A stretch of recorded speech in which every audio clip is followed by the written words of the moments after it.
Good afternoon, the distinguished panel and conference participants here in Riga, and also those who are watching us online. The title of this closing panel discussion of the Riga Conference 2023 includes the word disorder. Indeed, in these 2 days, we have repeatedly heard warnings that the international order is disrupting. We have heard the word mess, and we have heard about international aggression, including Russia's war in Ukraine, Israel's fight against Hamas terrorists that are showing terrible symptoms of this disorder. My name is Gunda Reire. I'm head of the Chancellor of the President of the Republic of Latvia. And in this concluding debate of the Riga Conference 2022, we will debate the United Nations, which, without a doubt, is not a perfect institution, but still, it is the only one making up the core of multilateral system today. Today on the stage, we have a true star parade, and let me briefly introduce the distinguished panel. Starting from the left side, Madame Maria Fernanda Espinosa.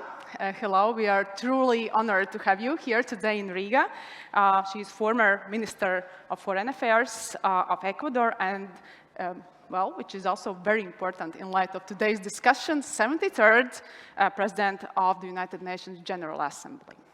Madame Vaira Vīķe-Freiberga, who really doesn't need a special introduction. She is a legend, our former president of Latvia. But also, in the light of today's discussion, it's very important to mention that she's the first and the only one candidate from the Baltic states for the post of the United Nations Secretary General. And she also served as Kofi Annan's special envoy on United Nations reform. Madam President, we are always happy to have you on the stage of the Riga Conference. Then, Régis Briat. He's a lawyer, he's a political scientist with an impressive experience in the Council of Europe, because since 1983, if I'm correct, you're serving at the Council of Europe Secretariat. You have had different posts, and currently Régis is senior advisor for the follow-up of the 4th summit of the Council of Europe. And we are truly happy to have you here, Mr. Richard Gowan, who is director of the International Crisis Group at the United Nations. And although the institution includes the name the United Nations, this is an independent organization that carries out in-depth and high-level analysis on conflict prevention. Richard, we're truly happy to have you here in Riga today. And then we will start our conversation. And I will start with you, Richard, because it's not a coincidence that actually we are having this debate on the United Nations here in Riga today. Yes, it's not a secret that Latvia is running for the United Nations Security Council selected member seat in the elections of 2025 for the term 26-27, which means that all the United Nations issues now have a double significance here in Latvia. So I have a question which is very simple and complex at the same time about the United Nations Security Council's reforms.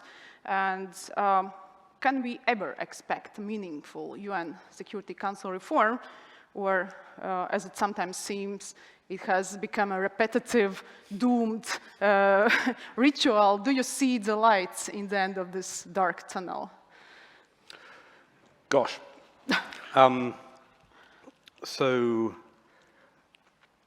I have worked on UN Security Council reform for quite a lot of my professional life, and I would make 3 points. Firstly, you shouldn't work on Security Council reform for quite a lot of your professional life. It's a bad idea.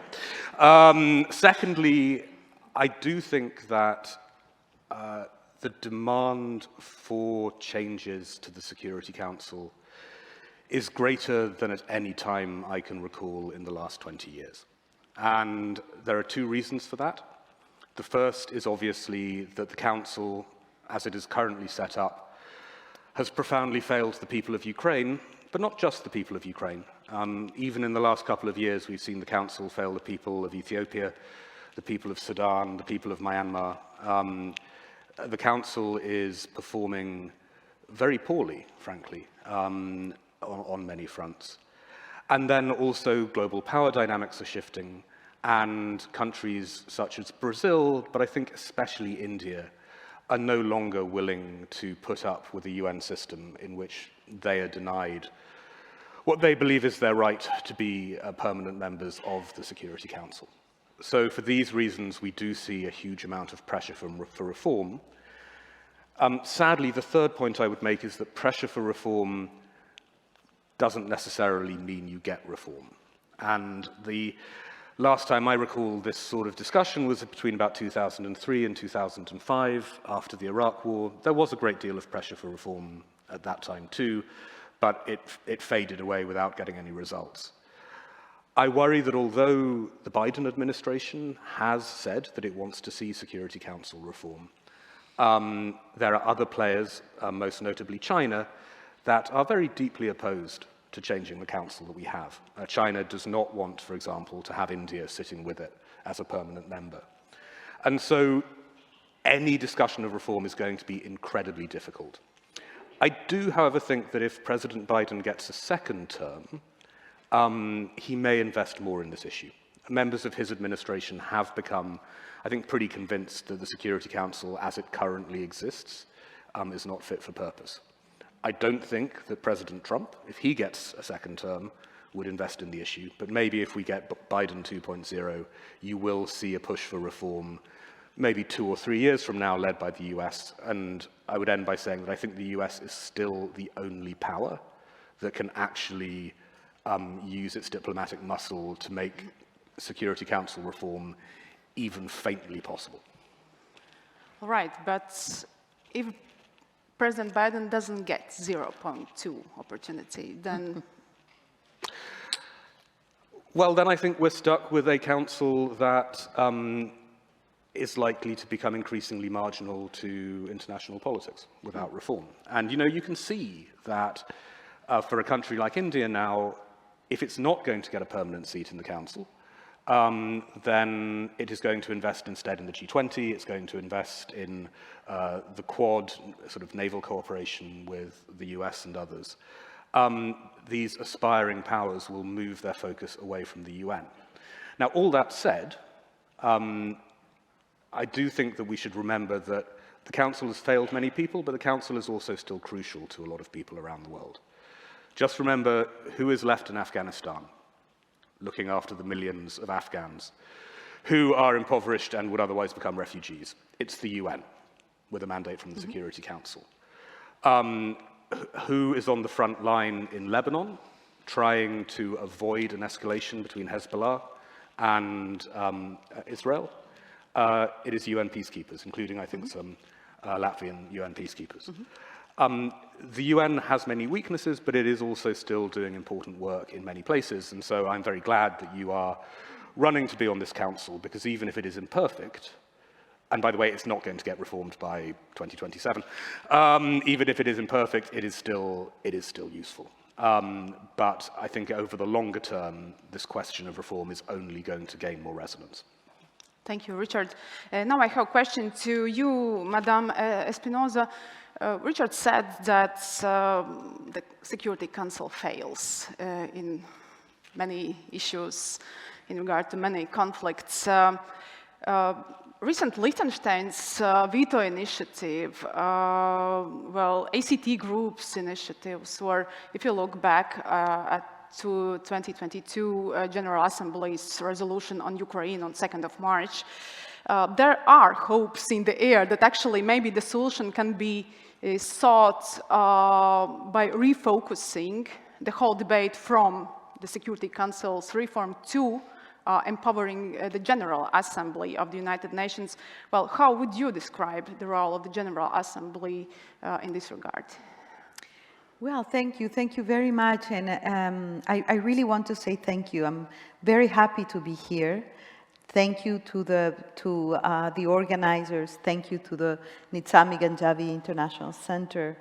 Thank you, dear Vaira, Madam President. I'm saying thank you because I just arrived here after many difficulties, and I really wanted to be here, and I felt you really wanted me to be here. So that's why I'm interrupting a little bit the flux of the conversation to say this big thank you to all of you.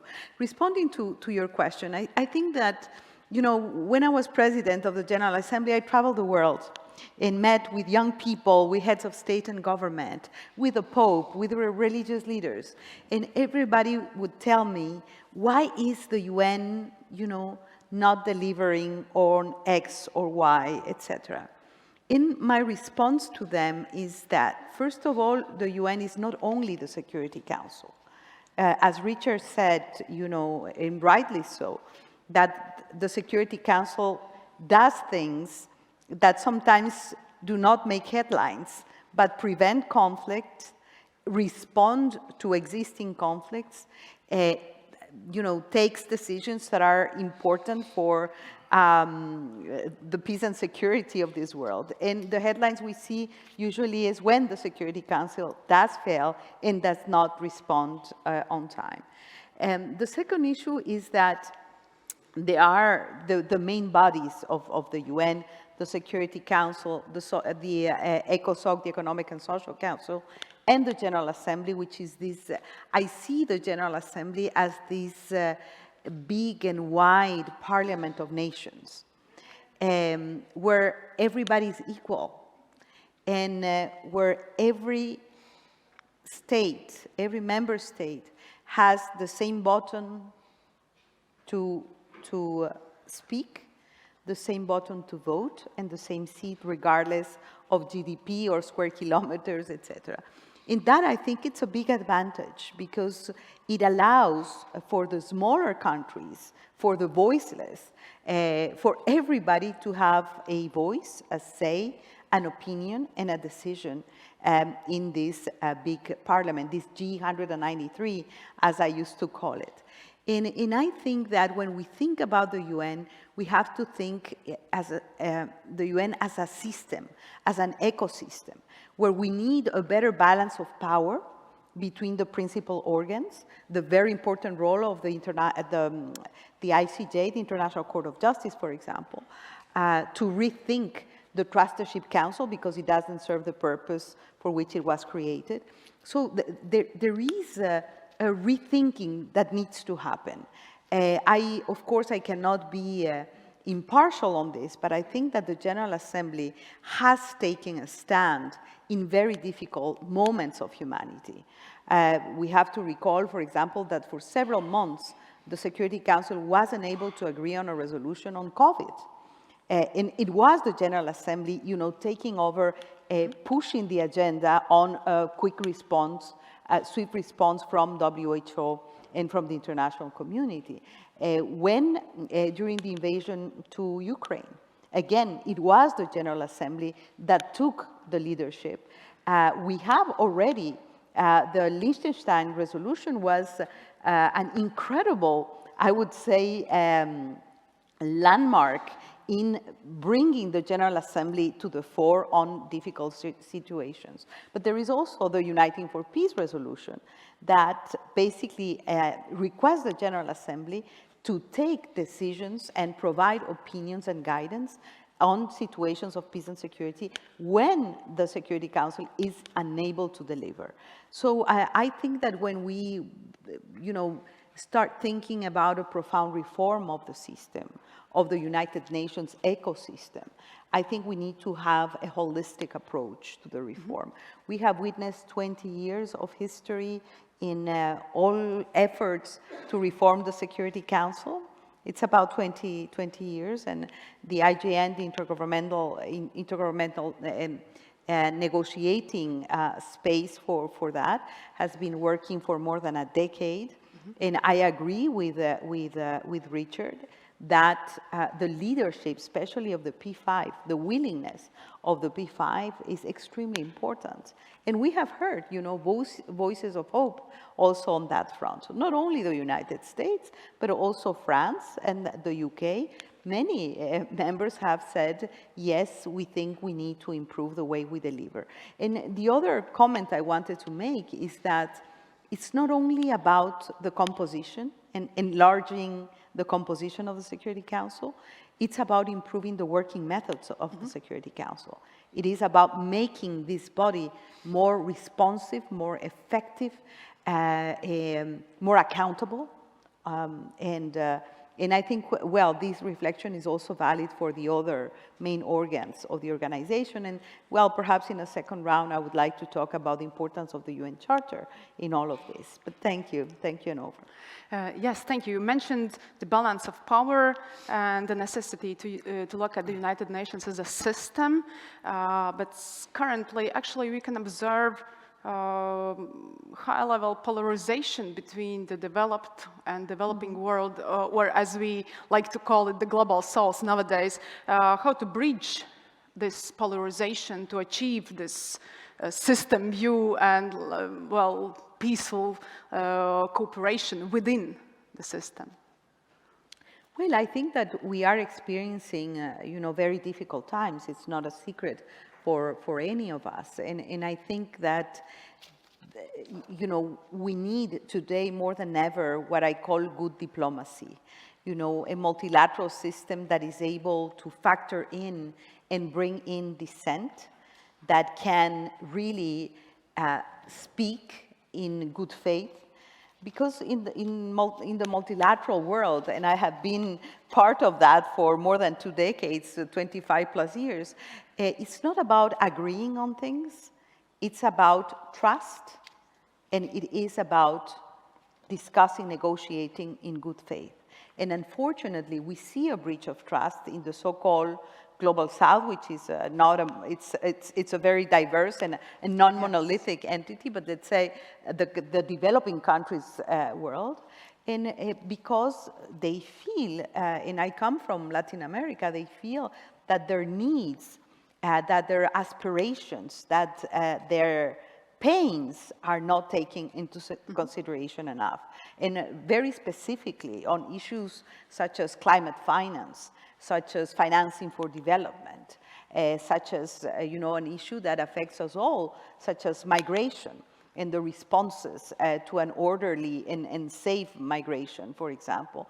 I mean, these are issues that are part of the agenda of the developing countries and are not given as a higher priority by the rest. So I think it's a matter of negotiating priorities, of what I call the proofs of love, to build trust. And the proofs of love also, are tangible. For example, making sure that the 100 billion a year of the Green Climate Fund for climate mitigation and adaptation to developing countries really happens. $100 billion a year for climate, we know it's really symbolic, it's really not, but this proves of mutual care, of solidarity, of true cooperation. Because that's what the Charter says. It's not only coexistence, it's cooperation and solidarity. The ability to use diplomacy as its best to process dissent and give space for the ones that are not in agreement. And really listen to the other person. Also, I'm sure that there are many diplomats in this room. The rule number one is what I call deep listening, understanding the needs of the other. So I think that I'm optimistic that we will be able to mend this mistrust and to understand that polarization can be also an opportunity to cross-correct. Polarization can be creative polarization to make things work better. Yes, thank you. And indeed, developing countries are so diverse, and this is what we sometimes tend to forget. Regis, 3 of 4 panelists are more or less connected to the United Nations. You represent a different international organization, the Council of Europe, but it's not coincidental that you were invited to join this panel discussion because, yes, if you look at the COE, yes, this organization took a firm and decisive step to expel Russia after the invasion of Ukraine.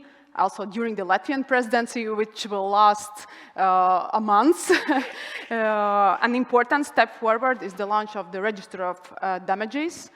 And on the other hand, nevertheless, we see that Europe is not immune to the challenges of democracy, backsliding, and how would you describe the role of the COE in current geopolitical environment as a protector of human rights, democracy, because we are here debating the fundamental values of the UN Charter, and those are strongly linked with the mission of the Council of Europe. Well, first of all, thank you very much for the invitation to the conference and to this very timely panel. I was very happy yesterday and today to listen to references to the Council of Europe during the discussion, and in particular during the opening session by the President of Latvia.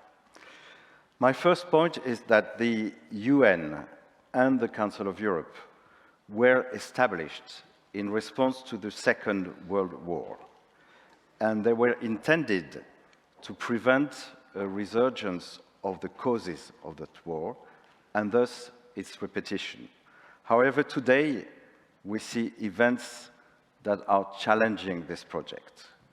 Most immediate is Russia's war of aggression against Ukraine and the threat that Russia poses to European peace and security.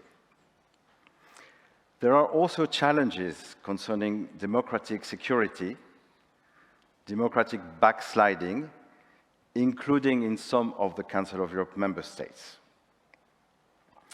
The second point would be that the Council of Europe is responding to this crisis using a range of procedure, instrument, mechanisms. The first point, as you already mentioned, was the decision to defend the authority of its statute and the integrity of its membership by promptly expelling the Russian Federation. Another decision is to establish the register of damage caused by the Russian aggression against Ukraine as a very significant first step to ensure compensation for the victims. There is also an extensive action plan in favor of Ukraine in order to strengthen the resilience of Ukrainian public institutions, to enhance democratic governance and the rule of law, and to protect the fundamental rights of citizens. One important issue in this context is the importance of the rights of children in the current conflict. The third point, I would like to refer to the summit of heads of states and governments which took place in Reykjavik. Unlike the European Union, the Council of Europe does not organize summits very often. This was the fourth one in nearly 75 years of existence. And it is the war of aggression of Russia that prompted heads of states and governments to meet in Reykjavik and to stand up for Ukraine and to stand up united around the values of the organization. To reply to your question, let me quote very briefly one part of what the heads of states and governments said. And I'm quoting, "Our European democracies are not established once for all. We need to strive to uphold them each and every day, continuously in all parts of our continent. The Council of Europe remains the guiding light that assists us in fostering greater unity among us for the purpose of safeguarding and realizing these ideas and principles which are our common heritage."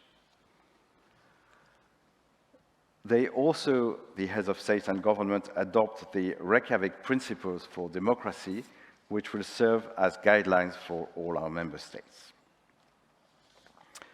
The fourth point would be that democracy, human rights, and rule of law are at the heart of any activity undertaken within the Council of Europe. In particular, the European Convention on Human Rights, which is ratified by all our member states, and to which the Russian Federation is no longer a state party. And of course, the European Court of Human Rights based in Strasbourg.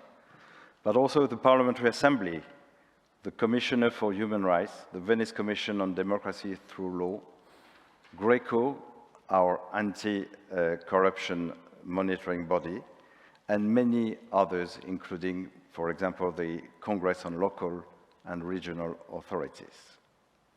We are also strengthening our engagement with the civil society and with journalists as pressure on them grows in a number of European countries. You also asked about, and that's my fifth point, standard setting activities.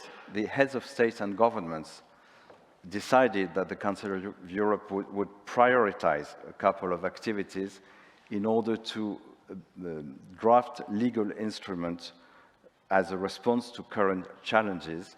And they mentioned in particular two important fields, artificial intelligence and environment, as key priorities for the organization. And this illustrates how the Council of Europe does and will continue to protect human rights and develops new standards. So to sum up my reply, you ask me whether the Council of Europe can still secure human rights and standard setting. My reply is yes, the Council of Europe can. Thank you very much. And yes, indeed, well, democracy demands an everyday work. This is what we are repeating every time when we are talking about the Council of Europe and also Latvian presidency, of course. Yes. Now, my question goes to Madam President Vīķe Freiberga. Let's move back to the question of the reform opportunities and possibilities at the United Nations Security Council. We can see also some questions here from our online participants, well, about the UN Charter, whether it still has teeth, and whether the Security Council is an artifact of the Second World War.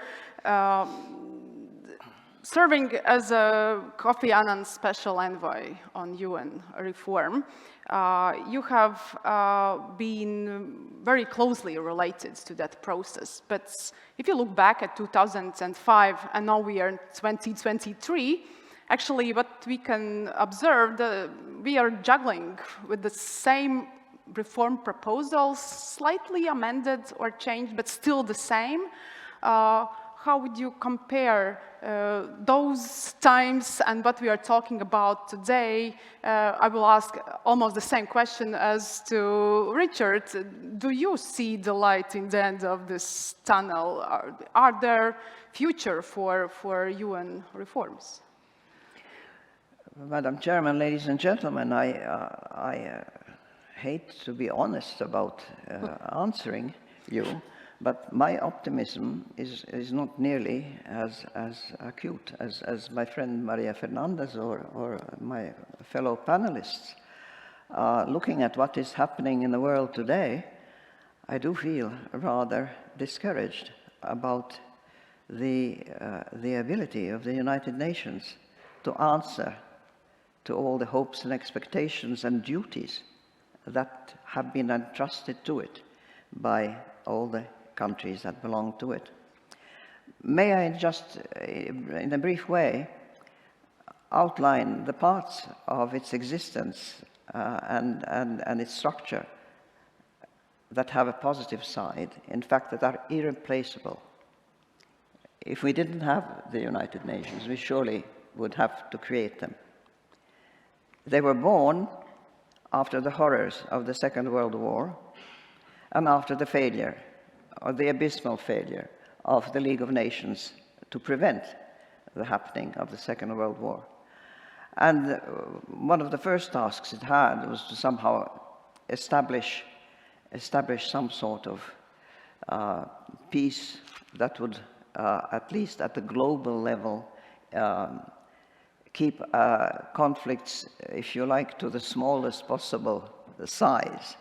In other words, if the Second World War had covered large parts of the globe in military activities, the hope was if there conflicts, and there were conflicts, of course, in that following ensuing decades, that they should not spread worldwide. That was one thing.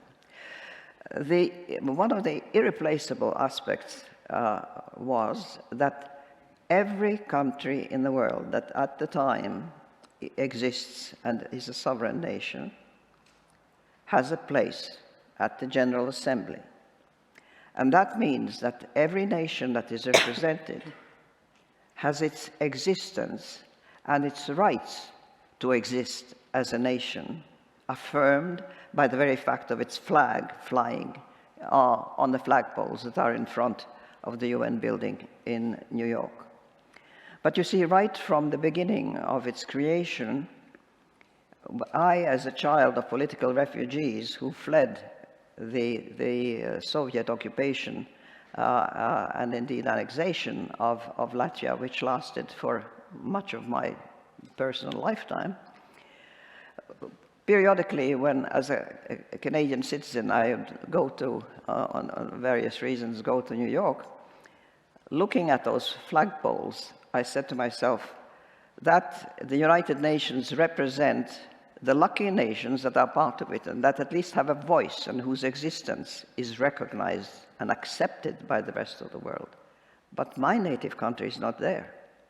And we would not have this Riga conference if things had continued as they were at that time.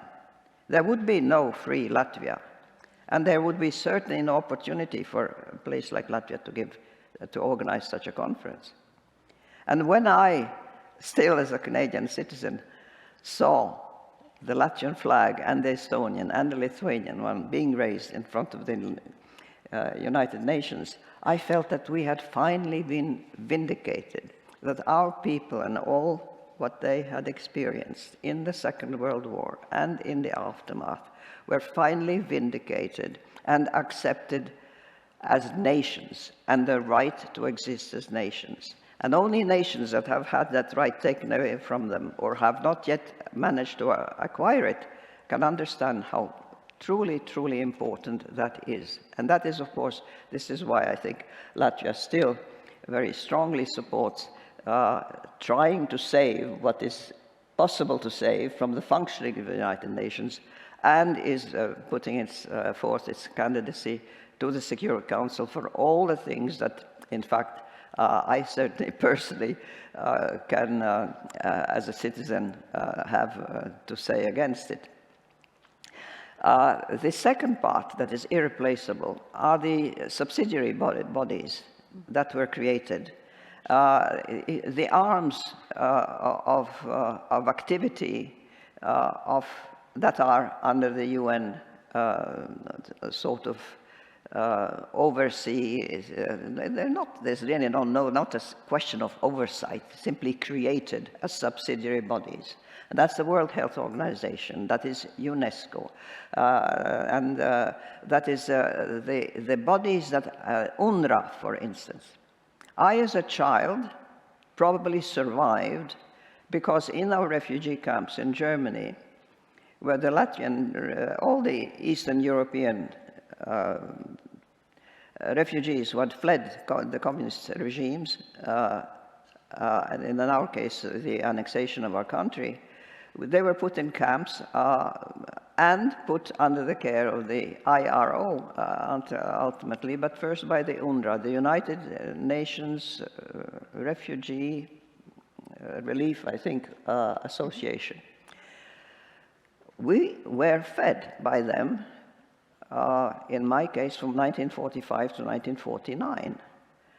I still have a horror of oat porridge because of the hideous porridge that we were fed, But the point is, it kept me alive, and we did get other food. We got rations and so many calories a day and whatnot.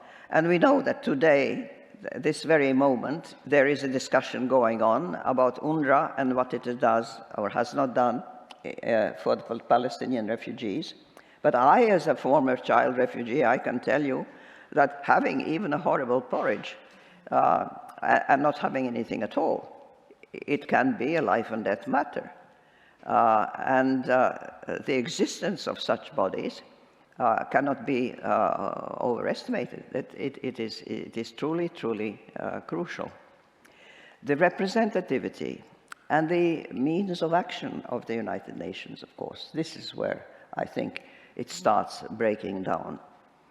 Even these subsidiary bodies, for instance, the World Health Organization and the tools it had at its disposal when COVID broke out, it didn't really have sufficient tools and mechanisms, and the United Nations didn't have the means to react as expected, desired, and wished for. There are difficulties in implementing it. But do you know where the difficulties come from? They do not come from the, from the stars and from the moon. They come from the member states who belong to the United Nations. And the United Nations is an assembly of humanity in all its diversity, in the diversity of its passions, its hatreds, its convictions, its faults, its sins, its criminal activities, you name it. Nothing that is foreign to human nature is foreign to the United Nations, because it has nations that represent individuals, human beings in them, and the quality of the level of civilization and the quality of the level of consciousness of the citizens of these countries. We talk frequently about the level of democracy, of the respect for human rights and so on, but in many ways it is the quality of the individuals. Are they good people or are they terrorists? Are they ready to build or are they only willing to destroy? Do they enjoy life or do they enjoy killing and inflicting pain? And it's the human beings that make up these nations that create the results that we have.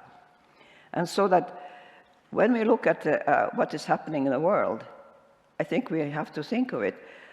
We can point our finger at institutions like the United Nations and say they should have saved us. And where are they? And what have they done? I was watching on the internet a direct feed from the Security Council a few days ago. And my friend Antonio Guterres is a former colleague at the Club de Madrid, as a former president of the country. Mr. Guterres was being attacked by the ambassador of Russia, by the ambassador of Israel, several other representatives on the council. Israel was asking for him to apologize for something he had said. Somebody else was saying that he was useless and couldn't do anything and had not acted properly. But if you look at the Charter of the United Nations, the Secretary General represents the nations and can do, like Kofi Annan, with whom I had the privilege of working, both during and after his terms at the United Nations, can do a great deal, but only so far as the member states are willing to go along. And what we have right now, yes, it's a failure of the fatal flaw built into the United Nations, which gave veto rights to 5 countries of those who were on the winning side in the Second World War.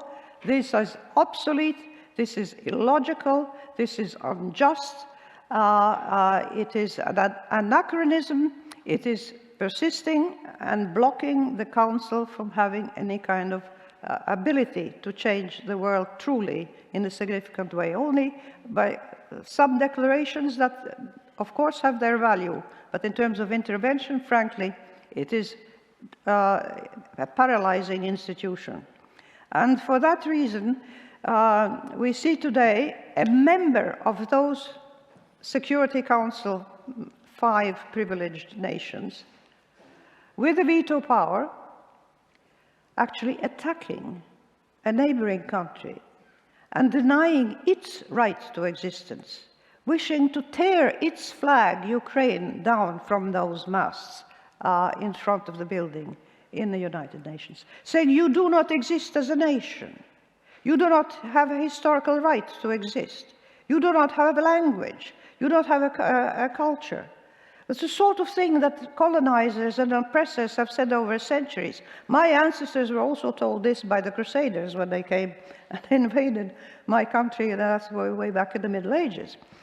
This is a denial of what the United Nations stand for, when a nation is actually a sovereign nation which has signed treaties with other nations, and when the highest ranking member among the United Nations is this 5 country representatives, the permanent members that have a right of veto, when they blatantly do everything against every single principle that the United Nations has ever promulgated, and that has entered into the annals and of history as documents about civil rights, about what it means to be human, about responsibility to act, responsibility to protect, all sorts of principles which we could enumerate and say, yes, these are achievements for humanity and for a progress, steps forward in the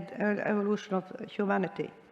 But when it comes to the execution and the blatant disregard, but worse than that, the denial of what was doing and what is happening on the ground, what we now today with the modern social media and the internet, we can see with our own eyes what is happening, and we are being, this United Nations is as a platform for nations to express their points of view, is a place where blatant lies can be promulgated and have to be tolerated. And this is intolerable. And I think that there is something that is so intolerable about the situation where we have come to, that something will have to give. And I wish I had the magic key and answer, or even a suggestion to give you. But frankly, all of humanity will have to solve this problem. And I didn't say a word about the reforms that we had in mind way back when Kofi Annan was Secretary General. The reforms were blocked by those countries that were profiting from the situation such as it was, even if it was illogical, unjustifiable, but it was in their interest. People will have to wake up before and nations will have to wake up before we can achieve anything. And if we cannot get the whole world to agree on everything, then of course coalitions, such as at the time of the reforms. There were countries supporting reforms and countries against them, and then politics, diplomacy, and so on. And civil society, let's not forget, civil society in every country, not just political parties, not just elected officials, but civil society in each country that express their views to their representatives and so on. There's always hope, but I'm not sanguine. So let's, I don't know, light a candle or say a prayer. Something like that. Thank you, Madam President. And I think that you answered in your intervention actually a question from our online audience. There's a question, what are the signs of failure and success of the UN? I think you covered both of them. So I think it's high time to open up the floor for questions. So please indicate your name and also actually, well, Yes, I see the gentleman over there. Thank you. Grigoris Krupnikos. I think that in almost 80 years of the United Nations, there is one successful example of the reform of the Security Council when Taiwan was replaced by China in the 70s. As far as I understand from Ukrainian government interventions now, Russian Federation did not fully legally succeed the Soviet Union in the Security Council and the United Nations.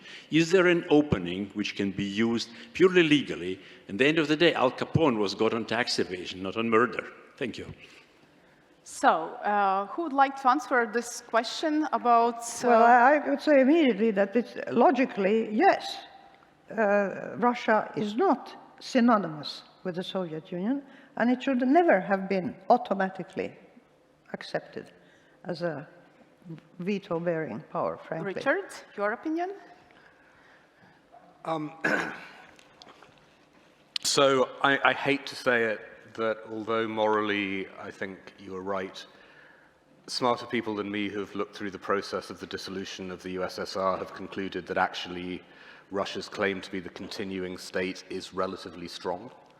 And I do not think that this proposal, while it's very powerful and is a very powerful tool for the Ukrainians in New York, is likely to succeed, which is a great shame, but is the reality as I understand it. All right, thank you very much. Other questions from the audience? So we have a question here from the online audience.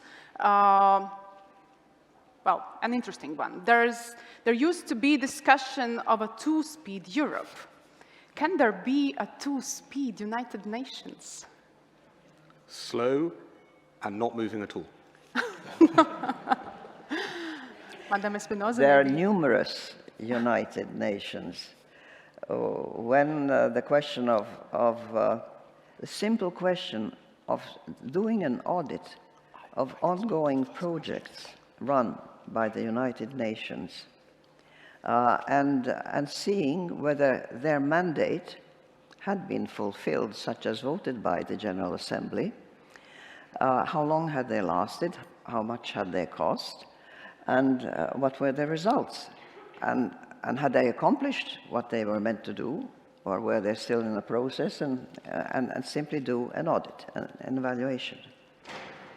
The screams we heard of protest from those countries that had very profitable projects going on and on and on and on, turning around year from year, getting a budget and so on, and happily ready to go on ad vitam aeternam, and certainly not ready to have the thing examined and evaluated and so on. And when the European Union at some point, I think it was a diplomatic mistake, when they sort of announced as a group that they were for this kind of audit in ongoing projects, immediately a new group was created, a different group, 72 at first, and then later I think they rose to 120 or something like that. They just opposed an evaluation of ongoing projects. And several thousand had managed to be evaluated, and a huge number of them were discovered to be obsolete and not truly doing their job. But these are movable sands. This is not cast in stone. I think this is the only hope for humanity, that these groupings, these regroupings of interest, I mean, like the Iron Curtain was cast in blood and in fierce power. But these other groupings, so long as they're moving and they keep changing these alliances, that's a normal thing to happen. But if Europe were to enshrine the big guys who count and the little guys who don't count, well, we, as among the little guys, obviously we're not going to be happy about it. Thank you. We will take one more question from the online audience. does the UN Charter still have teeth? And the question about, well, let's compare the League of Nations and the United Nations. Is it League of Nations, well, like second version? I know that Richard wants to answer this question, but maybe somebody else from the panel, then we will ask this question again. Yes, please. Well, Or, yes? no, I was going to say that the UN Charter in many ways continues to be extremely relevant. The principles that are enshrined in the Charter are still valid today. And the Charter has two interesting features. On one hand, it is a treaty. It is a treaty that gives rights and obligations to the contracting parties, which are member states.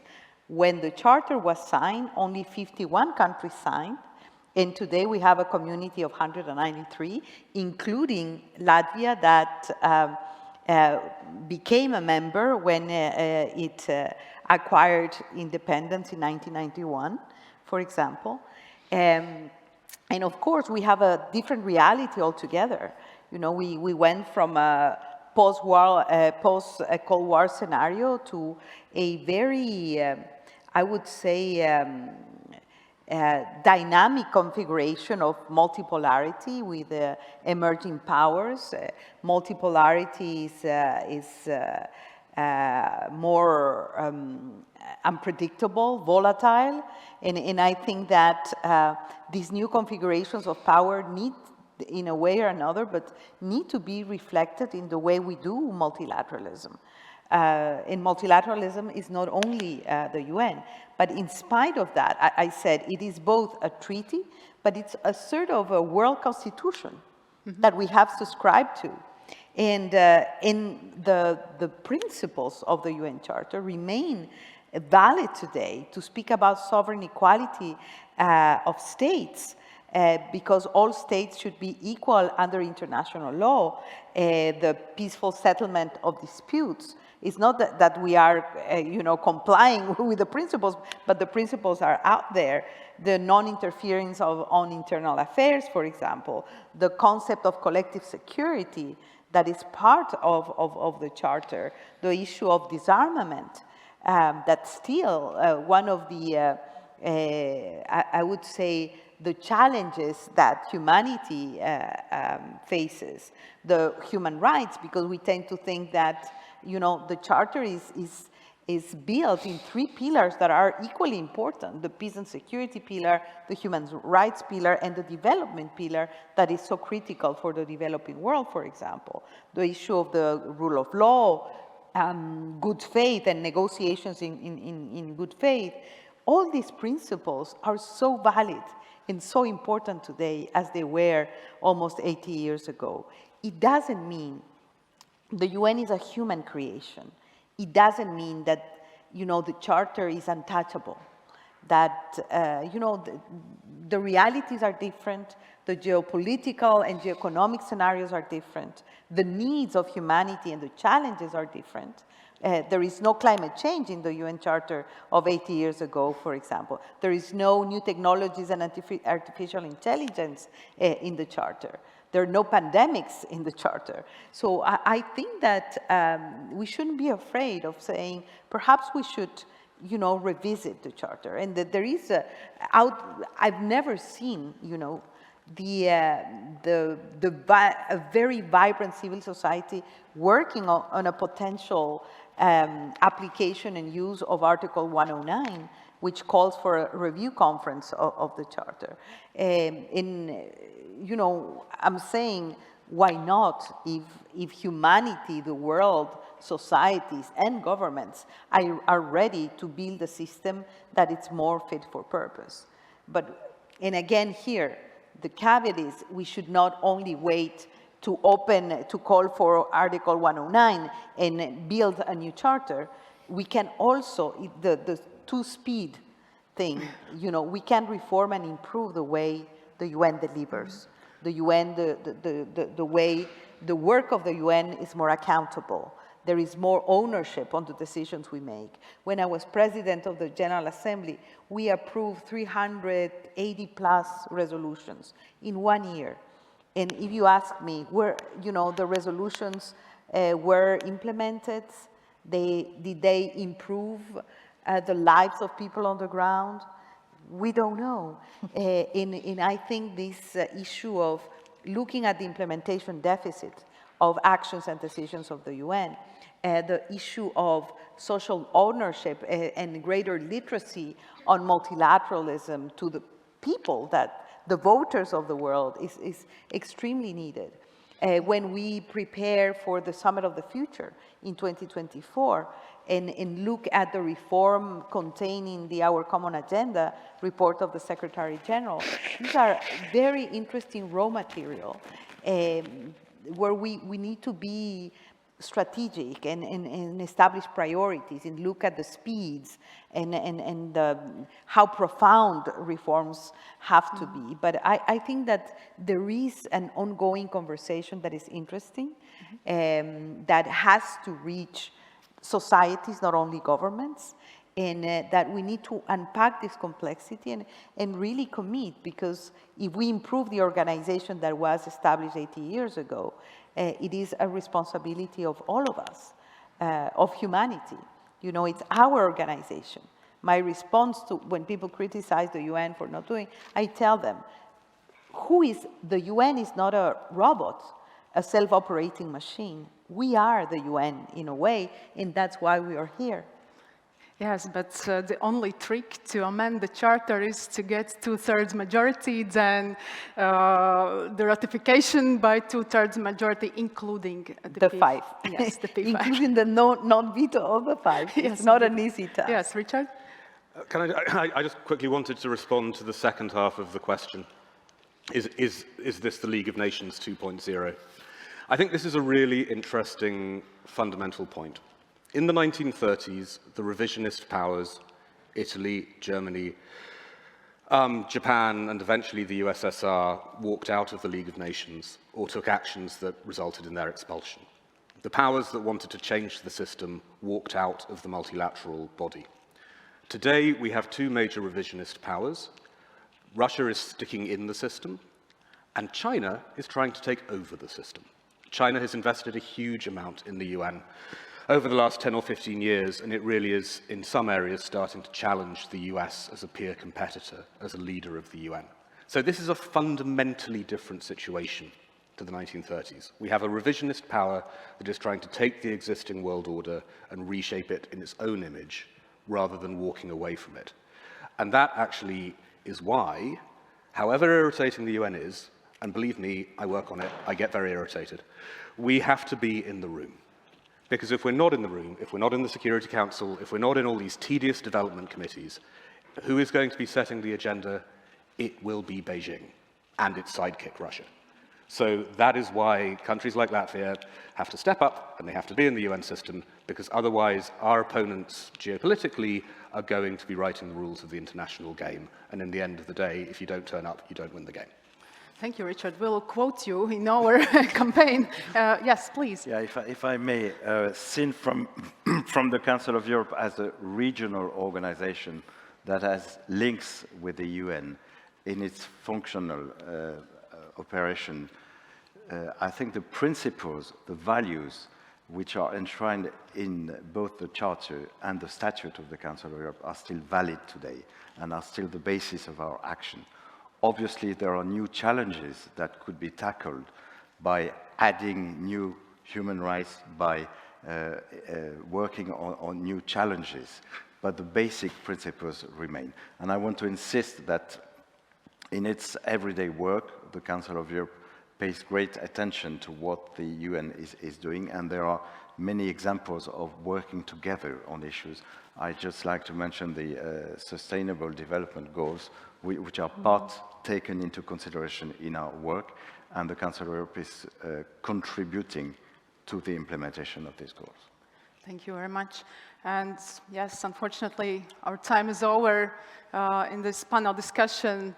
By paraphrasing the former UN Secretary General Dag Hammarskjöld, we tried to answer whether UN is capable of, yes, saving us from hell, as he said it. I'm not sure if we are ending this conference on a very happy note, but on the other hand, of course, there's nothing better than an unobstructed and objective view on the reality. So thank you very much for this very timely and very interesting discussion, and let's thank the distinguished panelists for this evening.